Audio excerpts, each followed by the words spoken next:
Vanakkam. It is always a pleasure and honor to have a guest here in our studio for an interview. And it is a privilege for me today to introduce our guest. I'm going to give you a bunch of clues and you can keep guessing who is the guest today. He has a BTech. He also has a Master's in Business Management from XLRI. And he has worked in India, Cyprus, Israel, Swiss, and many other countries. He has worked in domains from software to automobile, that is to Mercedes-Benz. And he also has done a master's in governance from Sussex University. And he, when in the peak of his corporate career, quit that and came back to India to become an author. And I hope you guessed it right. Our chief guest today is Shantanu Gupta, the author of The Monk Who Became the Chief Minister and The Monk Who Transformed Uttar Pradesh. Welcome to the studio, sir. Namaste. Vanakkam, Chennai. It's a privilege to have you in our studio. And let me start with this question. All of a sudden, you started to write a biography, which is not very common, or I feel that any author or any writer would choose to. Yeah. Why did you choose to write a biography? Okay, first of all, Namaskar Jayantiji. Thank you for having me in your studio. So though this book, which you're talking about, The Monk Who Became Chief Minister, which is my first successful book, this is my first successful book, not my first book, right? Yeah. I've written two more books before that, but only I know about those books, no one else. So I was traveling a lot of UP for my previous book. The name was Uttar Pradesh Vikas Ki Pratiksha Mein, meaning Uttar Pradesh is waiting for development, right? That I wrote in 2017 and documented how Uttar Pradesh is badly managed in the times of Akhilesh, in the times of Mayawati, in the times of Mulayam Singh Yadav, right? For that book, I was traveling far and wide in UP, right? And I read, I need one more book to capture what all is the possibility can happen in UP. And that time, the UP election was happening. Right. While I was doing that book. And I met the man multiple times. Okay. Because he was a star pracharak, right? So one day he will be in this district for a rally. So I end up bumping into him multiple times. Yeah, that was the period that had so many rallies and Exactly. And he was not like a declared face, right? He was not a declared face of chief ministers then. And I heard him before in parliament. But yeah, I'm saying he's a member of parliament among 540 Lok Sabha members. So like he can only grab that much attention, right? So then I saw, he has quite clarity in his thoughts. Like, okay, it'll be lovely to know him, write about him. Some thoughts were going on. And blessing in disguise, he becomes the chief minister. I thought, okay, this is a very good opportunity or a very good context. And based on him, I can write two things. The UP politics and that election, right? Because he is the outcome of that election, right? Right. So in this book, gave me a context to write about UP, about him, about Nath Panth, because he's a Nathpanthi sadhu, and about that election. So this gave me a context to write a hell lot of stuff under his title, right? So that's why I thought that this is a good topic, and yeah, that's how I wrote about it. Yeah. Thank you. For our viewers, let me just summarize this in Tamil. நம்ம writer Shantanu Gupta வந்து இதுக்கு முன்னாடி ஒரு 2 book எழுதியிருக்கார். He calls this book as his best seller. அதுக்கு காரணம் என்னன்னா, அவர் அதுக்கு முன்னாடியே உத்தரப்பிரதேஷ் ஃபுல்லாக ட்ராவல் பண்ணி அந்த டேட்டாவெல்லாம் கேதர் பண்ணதில் உத்தரப்பிரதேஷுக்கு டெவலப்மெண்ட்டுக்கு என்னெல்லாம் ஸ்கோப் இருக்குங்கிறது தெரிய வந்தது. அப்படியே யோகிஜி அவரோட எலெக்ஷன் ஒர்க் எல்லாம் பார்க்க முடிஞ்சது. அதனால he decided to write the biography அப்படின்னு. Actually, you also answered my next question. I think you are reading my questions ahead of me, because my next question I had in my mind was, why did you write on Yogi? Because Uttar Pradesh development, you could have focused on Modi ji also. There's one more reason. So I think about Modi ji, there was more than enough was written on him. There are almost 35 well-written books. Like non-well-written books are hundreds, right? The 35 big authors have written a book. So I think he's covered, like, on foreign policy there is a book, on Man Ki Baat there is a book, on Swachhta there is a book, right? You also have a book on Man Ki Baat. I have a Man Ki Baat compilation, right? In fact, I may plan to write a better book before 24 elections. So that's for future. Now why I've written particularly about him? So as soon as I thought I should write, I should know about, I started searching. This is my standard practice. I just go and see what is already written on him, right? So my team gave me all the articles in Hindi or English written on him. Hindi was neutral to positive to negative, but English, like 99.9% articles are negative on him. Right. I thought someone who's a member of parliament from 5 times, from 19 years, someone who is winning from exponential margin, someone who is quite popular in his area, how can everything is negative about him? Like, okay, you can write something, but there should be something positive about him. Right. How come Hindi media is able to report positive things about him, right? Oh. So I'm saying, okay, this sounds a little fishy. And why, as soon as he became the chief minister, why all of a sudden foreign media is so interested? Right. Apart from Narendra Modi, have you ever seen foreign media commenting on a chief minister? They can comment on a prime minister, good and bad. Exactly. That's fine. Yeah. From BBC documentary to whatever, they have a right to do propaganda. But why they are so interested in the chief minister of a state? This only happened with Narendra Modi before, when he was the Gujarat chief minister, right? Otherwise, you will not find like Stalin written about foreign media. New York Times doesn't know even who is Stalin, right? Right. So then I got, okay, there's some larger game, right? Yeah. English media is negative and foreign media is commenting on it. I think research more. And that's why I think I was more glued on the topic that, okay, let me give my point of view, the real point of view, the dharmic point of view. Fantastic. Yeah. I now have this question in my mind. When the national and the international media, particularly that chose to write in English, use the word the monk to, basically quote and color code saying that how can a monk take the office of a chief minister? How did you choose that to be the title of your book and your best-selling book? So I think I wanted to show that how someone who come from a dharmic background, can he do administration, right? That was a question to many of the people who are BJP supporters also. When his name was declared, so, like a lot of people say, whether he's a pujari, only puja. Right. Like, can he do governance? And Uttar Pradesh, 24 crore people, it's a massive 75 districts state, 40 Lok Sabha constituencies, 403 assembly constituencies, a huge, massive state, right? Can he govern, right? And that gave me one more challenge that, okay, why I should write about him, right? And in fact, just last 1 year back, almost this time, from 21 January to 7th February, I was in United States of America. And when the election was about to happen, UP election was about to happen, I was in US for a book tour of my second book on Yogi ji. And in Harvard, one girl asked exactly the similar question, that a monk should be in Himalayas, a sadhu should be in Himalayas, a sadhu should be a recluse. Why he is enjoying the fruits of politics? And she used categorically emphasized the word enjoying. Okay. Right? And my answer was not well thought of then. I was like, okay, that's a good question. And it was almost like conversation with the students, Harvard students, right? And a beautiful answer emerged, right? And I'll tell you that. And they were like Harvard politics students, MPP students, public policy students, very smart, sharp students. Right. I asked them, in Harvard, you study leadership. You study how to make policies, how to make laws, how to make jurisprudence, legal principles, right? So, but how you make an honest person? Do you have a factory for that? How you make a selfless person? Do you have corruption in your country? They said massive. Do you have reported moral, legal, financial corruptions reported in your president? They said yes. Right? I'm saying in UK, in Australia, they said yes. I'm saying in my country also there are cases of all kind of corruption. But how can I ensure, can a public policy, can a political theory create a selfless, dedicated, non-corrupt person? Right. Is there a factory for that? Right? And they said, no, there is a law and order. I said, law and order will come into picture by the time crime is already committed. Right. How can you make a dedicated, selfless person? Which is and I also established, is that a required quality for a politician? They all agreed, yes, he has to be selfless, it has to be a non-corrupt. And then he said, in India, there are two ways to produce us currently. One is a RSS parampara.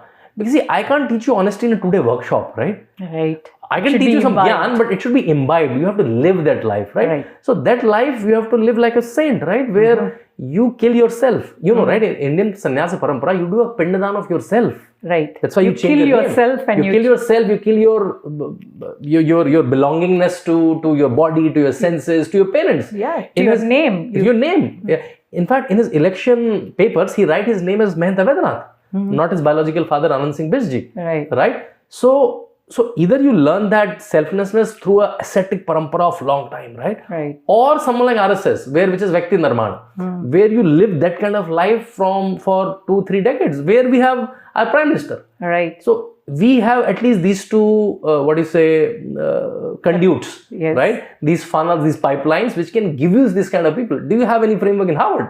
Right. And they're quite taken aback. We have a factory of making selfless, dedicated, people. And that's why the monk is required. And I gave them 2 examples.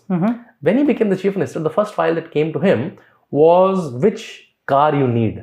So he was, okay, I'm sure previous chief minister must be using a car. Why do you need a car? They say, no, that's a tradition, sir. New chief minister, new car. And their cars are like 1 crore, 5 crore, 10 crore rupees. They don't like drive a Maruti Alto, right? So they say, sir, when Mayati ji came, she ordered a Land Cruiser worth rupees 1 crore rupees and then 50 lakhs in bulletproofing and security, all of that. That's a protocol. When Akhilesh ji came, he ordered 2 SUVs of Mercedes, which costed us 7 crores to the exchequer, right? So which car do you need? He said, but are those cars like bad? Like Mercedes go for years, right? He said, no, that cars are fine, but new chief minister, new car. There's a trend. He got almost little agitated, right? He said, like, I'm not here to buy cars, right? I'm here to serve people and make people buy cars, right? And he said, okay, but you look quite like you want to spend some money, right? Okay, take 250 rupees, buy a saffron color towel for me and put in the seat on my front seat. This saffron color will remind me that I am on this seat for dedication, for making people prosperous, not for my bank balance, right? This can only come from a monk, right? It's not his own money and it's not even tradition. If it's a tradition, so he can simply sign and just take away, right? Take off the new car. Right. Second example. So as he started his tenure, he's a very studious guy. So what he did, he studied the budget of last many years. Okay. Because he's new to administration that way, right? He studied the budget of last many years and he realized there's a header coming from last many years, income tax payment of ministers and chief minister. He said, what is that?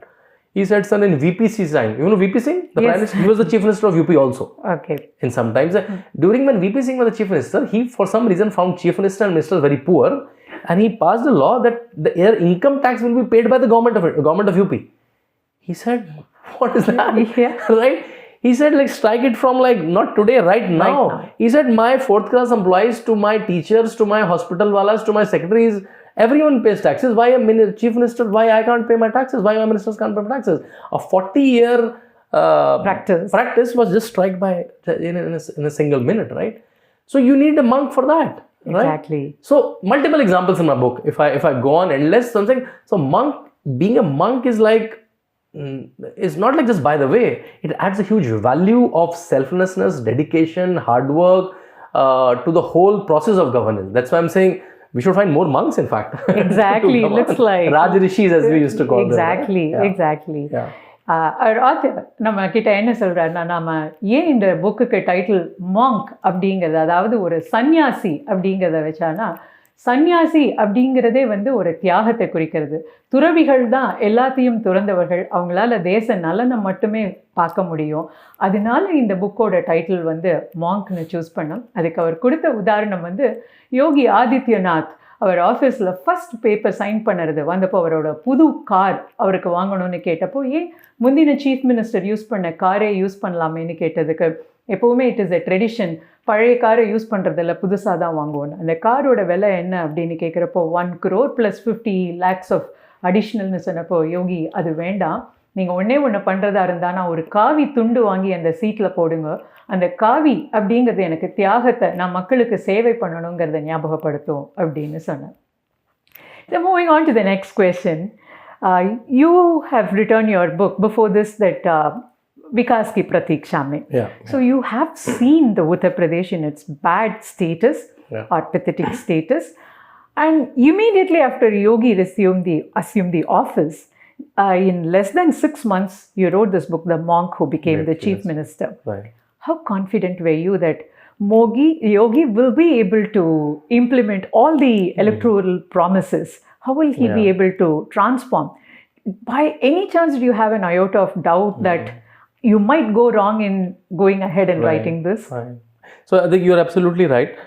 My previous book to that was Uttar Pradesh Vikas ki Pratiksha mein, meaning Uttar Pradesh is waiting for development, and that book was a result of 100 RTIs which I filed to Akhilesh government, Mayawati government, right, over years, right? And I realized that how massive corruption and massive nepotism was there. I'll give you 2 examples, right? At the peak of Akhilesh Yadav government, 35 people from his immediate family were in politics. Immediate family, right? Like Chacha, Bhatija, uncle, his wife, that wife. From Lok Sabha to Raj Sabha to MLA to MLCs to Block Parishad, 35 members. This was the height of nepotism. I'll tell you one example. There are multiple examples of corruption. One blatant example of corruption in Mayawati's time, in chief medical, one of the chief medical officer's office, when you claim money, right? So in one of the, when they claimed money for an ambulance, that one pregnant woman being taken to hospital, the vehicle number was Mayawati's official vehicle. Like, they were not even smart in corruption. Can you imagine? Like, they were so blatant, whatever we'll do, nobody will catch us, right? Exactly. Mayawati's official car number was mentioned in the receipt for an ambulance in Ramsar, some remote district. That was the level of corruption. And I have quoted multiple such examples in my book, right? And because I'm from UP, right? I'm born and brought up in UP. We have seen and those... if I could remind you about this laptop distribution. Laptop distribution, right? So how massive, like, it shows that, okay, some 2 lakh went to the district, only 1 lakh were distributed, only half were distributed, right? I lived in UP for years. I'm born and brought up. 10 hours, 8-hour electricity cut was normal. Right. We remember doing those Purana wala old type generators where we had to pull a string, and all were kids. We were very happily used to do that whenever the electricity goes. We used to buy diesel or petrol outside, put in that. That was like a normal practice, right? Then it moved to every house has this pankha, haath ka pankha, hand pankha, and some other jugards, right? All of it different. So that was a normal life, right? And now it's 24-hour electricity in urban places, 22 hours in villages, 20 hours even in smallest of the villages, right? So your question was I confident? Yeah. How confident you were that the transformation will take place? See, I'm an engineer by training, right? During my engineering days, I used to follow, I was a quality consultant. Okay. Like ISO, Six Sigma, where the large theories, if the process is correct, there's a high possibility that the output will be fine, right? That's the Six Sigma. Right. So when I realized the process is so good, and I'll tell you what is the process, right? What is Yogiadityanath? Let me for next 2-3 minutes tell you what is Yogiadityanath in 2017. Now he's much more. Right. Now we know about him. 2017, when we know very little about him, what was Yogiadityanath then? Who was Yogiadityanath then? Yogiadityanath was then in 2017 someone who has spent 19 years in parliament. Someone who has won 5 Lok Sabha election. 98, 99, 2004, 2009, 2014 in exponential margin. And out of these 5, you should note 2, which 2004 and 2009 where BJP did miserably bad. Yes. But he's winning with exponential margin when his party is not doing very good. So he's not winning the party win. See, 2014 you can say, oh, everyone won in the Modi wave, right? 2019, everyone won in the Modi wave, but not in 2004. Not in 2009. 2009 was even worse, right? Yeah. So he is winning those elections. Why is winning those elections? That's point number, just park it. Right. I saw his record in the parliament. Parliament, his data is like above the national average in attendance, in number of questions asked, in debates participated. So he's a very active parliamentarian. And you will think, what is he asking in parliament? Is he asking Ram Mandir, Uniform Civil Code 370? Certainly he's asking that. But he's asking far beyond. He's asking fertilizer subsidy, AIMS, IIT, Indo-US relationship, Indo-Israel relationship, which a normal mind will not relate to him. Right. Because we have only seen 2 or 3 speeches. And we have made an image out of, oh, he's a Bhagwa, he will only speak those things, right? He's certainly speaking the cultural questions, but he's asking a typical development questions also, a massive number of questions. Right. Park this, right? Yeah. Number 3, people think, okay, all of this is fine, but can he administer such a large state? From the age of 22, when he took sannyas and joined the Mutt, he is managing more than 40 institutions, a large scale institution, like a 400-bed hospital. I'm sure you know what is a 400-bed hospital, right? Chennai must be having a very few of them, right? Exactly. If I give you a hospital of 400-bed to run, your life will be consumed. You can't do you can't even take care of your family if you have a 400-bed. One cannot even take his own, her own meal at a proper time. 400-bed hospital, right? Yes. A college which has 5,000 students, a school which has 4,000 students, a nursing college, a Ayurvedic hospital, a normal hospital. So such 40 such institutions, I have seen him. He's like signing checks, firing people, hiring people, police case, like typical institution. If you run a massive institution, you have every administrative, recruitment, HR. He's doing all of that from last 20-25 years. So, and he knows it. He knows it like this. Hey. Third, last thing. When he was not even a chief minister, he's running a Janta Darbar for last 20-25 years. 300 people coming daily to him. And he's solving their problems. And he's not a chief minister. Mayawati is a chief minister, Mulayam is a chief minister. They're not going to him. They're coming to him. Right. And I met a person who was a Muslim person. He was coming out of his darbar. He was not the chief minister then. And he has a letter in the hand. So I say this in Hindi first. So Please go ahead. मैंने कहा चाचा ये क्या है? He said ये बाबा का जादुई चिट्ठी है. चाहे नेताजी की सरकार हो, चाहे बहन जी की सरकार हो, this letter will work. Meaning even if it's a Mayawati government, which is बहन जी, no, it's Netaji's government. Netaji is Mulayam Singh Yadav. Or it's Mulayam Singh Yadav government. This letter is a magical letter. If I have this letter, DM or district letter has to react. That's his clout locally, right? Yeah. So he. And who are these people who is coming to him? Not the one who want a petrol pump or a bridge construction contract. They're the one whose scholarship is not paid, whose pension is not paid, whose police complaint is not written. They are coming to him. And he's solving these problems last 20 years. So he also knows what people's problems are. Right. From agriculture to normal living to roads to pensions to school. So that knowledge, administrative knowledge, 19 years in parliament. See, 19 years in parliament mean 19 budgetary processes. He has seen 19 budgets from various prime ministers pass through him. And he's active parliamentary. He's not those like Akhilesh Yadav. Sorry to interrupt you. When you mentioned he is an active parliamentarian, could you please quote your data on Rahul Gandhi's participation? No, I'll tell you even worse data. Right. Of Akhilesh Yadav. So Akhilesh Yadav was in parliament 6 months back, right? Yeah. He left his parliament seat and now he's MLA, right? Currently the 17th Lok Sabha is on. 17th Lok Sabha, till the time Akhilesh Yadav was in parliament, his attendance was 0. 34%, which is like we fail our exams if it's 34%, right? Lucknow to Delhi, 45 minutes flight. Yes. 5-minute road distance, 5 hours road, 5-6 hours road distance. He didn't have the time, right? Rahul Gandhi is little better, 50%. Like see, now it's can you imagine? Borderline. So now can you imagine? It's a competition between 33%, 50%, right? Okay. And the national average 84%, and this guy is at 84 to 90%, right? Yes. So his number of questions 300 questions. Rahul Gandhi's number of questions is 0. Akhilesh Yadav 0. And now see, he's asking 300 questions to Modi government. Not to anyone else. To his own government. What he's asking, when the AIMS will come in my area, when Japanese encephalitis vaccination will become mandatory in my area, when the flooding will happen in my area, what is your budget? So he's asking his own question for his people. And Akhilesh Yadav, Rahul Gandhi being in opposition, doesn't have a time. He will do some picnic, Bharat Jodo Todo, that's fine, right? That's a fun thing, right? You keep traveling, keep living, eating, having good food. That's fine, but spend time where it's required. Parliament, which is the formal instrument given to you as a parliamentarian. Ask questions, participate in debate, private member bills. There are a lot of ways. So yeah, that's why I'm saying he's a super active politician. And I went to parliament while researching. So I went to the library. I said, did he come to library?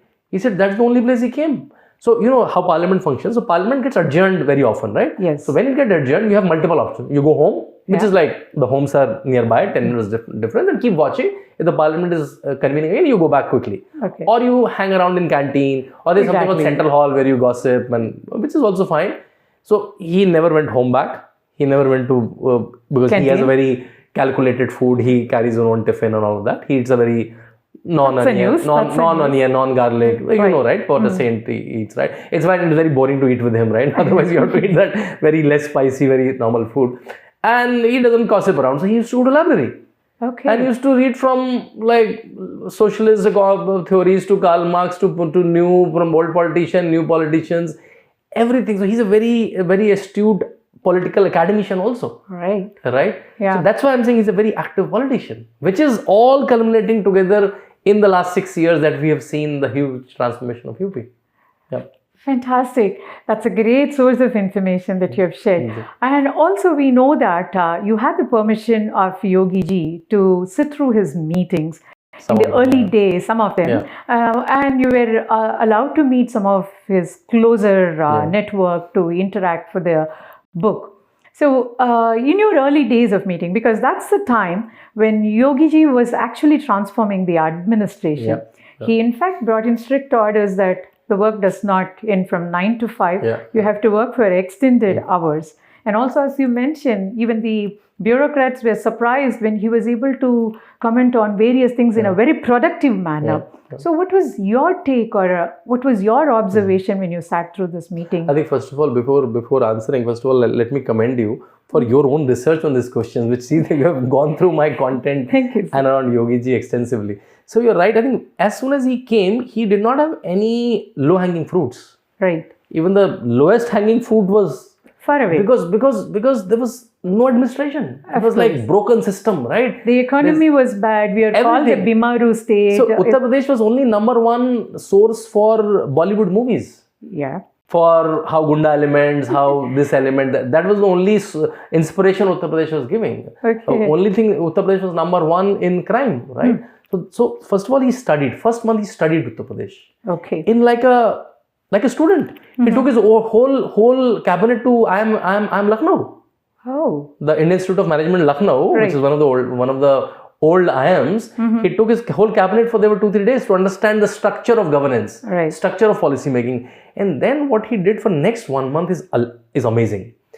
There are almost 50-55 departments in any government, right? Around 30 ministries, 50 departments. He asked each department to create a presentation, minister and the principal secretary together, and they have to present it to the whole cabinet in a 50-minute slot, and a format was given. What have you done? What are your achievements in the last 5 years, 10 years? What is your plan for next 5 years? What is your plan for next 100 days? What were your problems and challenges, right? And 50 minutes presentation, and then almost half an hour of question and answer. Every day only 1 or 2 presentations or 2 presentations able to happen, right? And this exercise happened for the first 30 days. Okay. And it used to start at 6 o'clock in the evening, because so the whole day's work is not affected. Oh. And used to go till 9, 12 in the night. Food is coming, going, tea is coming and going, and everybody's sitting. The whole cabinet is sitting. Yeah, I was also sitting. There is a common statement that everyone knows only the starting time is 6 p.m. Nobody knows the end time. When that happened, I sat through multiple things. Right. And the benefit was, see, BJP is forming government there after ages, right? Rajnath Singh was the CM in 2002. Right. So only apart from Surya Pratap Sahi, no one was ever a minister. So they didn't know what happened in UP. They only knew as opposition, right? So this exercise gave everyone a pace, like what is happening in UP for the last many years, right? Everyone knew about every ministry. Everyone asked questions, contributed. The principal secretary answered, not able to answer or answer. So it brought everyone to pace, right? Okay, this is UP is, these are the gaps where we have to target. There was a massive exercise which happened for 1 month, almost 5-6 hours a day, every day for the first 1.5 months, right? And there, after every presentation, Yogiadityanath used to speak for 10-15 minutes. Okay. And most of the people were jaw struck, like, oh, this guy knows so much about this topic, and that topic, everything. Then you realize, oh my God, he was in parliament for 19 years, he's running an institution, he's running a Janta Darbar. So if you talk about agriculture, it will sound as if he is a farmer himself.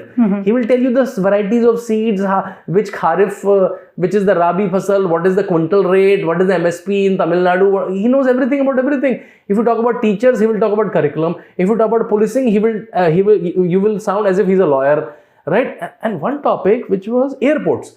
So some topic of airports came. UP had miserable 2 airports hardly functioning, only 25 flights in and out. Today there are 80 by the month. 80 flights in and out of UP. And right? International airports. And multiple international airports. 9 airports working. 10 more are coming up. Asia's largest airport coming. All of that, right? So some airport discussion was happening. For the next 10-15 minutes, he spoke on the airports. Air traffic control, tarmac, Boeing.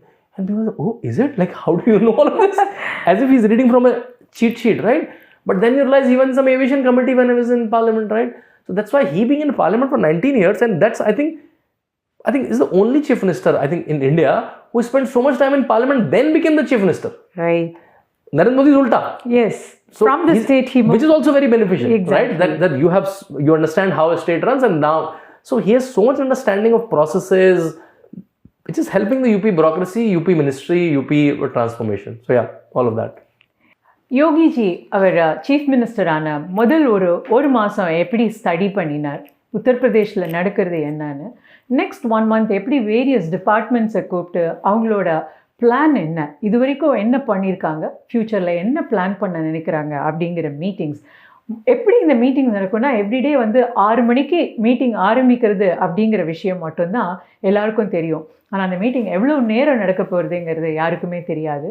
Most important factor என்னென்னா, எல்லா presentation irrespective of various ministries, Yogiji அதை ஒரு summarise பண்ணிவிட்டு கடைசியில் அவரோட questions அதோட scope பற்றி கேட்கும்போது ஒவ்வொரு துறையிலையும் அவருடைய நிபுணத்துவம் தெரியும் அப்படின்னு நம்ம ஆத்தர் சொல்கிறார். இதுக்கு காரணம் என்னென்னா, அவர் 19 வருஷம் பார்லிமெண்டேரியனாக இருந்தது. அது மட்டும் இல்லாமல் நம்ம மோடிஜிக்கும் யோகிஜிக்கும் உள்ள டிஃப்ரென்ஸ் வந்து, மோடிஜி ஒரு ஸ்டேட் அட்மினிஸ்ட்ரேஷன்லேருந்து சென்ட்ரல் கவர்மெண்ட்டோட அட்மினிஸ்ட்ரேஷன் பார்த்தார். ஆனால் யோகிஜி வந்து சென்ட்ரல் பார்லிமெண்ட்டில் இருந்து வேரியஸ் டிபார்ட்மெண்ட்ஸ், வேரியஸ் ஸ்டேட்ஸோட ப்ராப்ளமை பார்த்துட்டு ஸ்டேட்டுக்கு அட்மினிஸ்ட்ரேஷனுக்கு அதுலேருந்து பெஸ்ட் ஆஃப் த ப்ராக்டிசஸை எப்படி கொண்டு வருது அப்படின்னு பண்ணார்.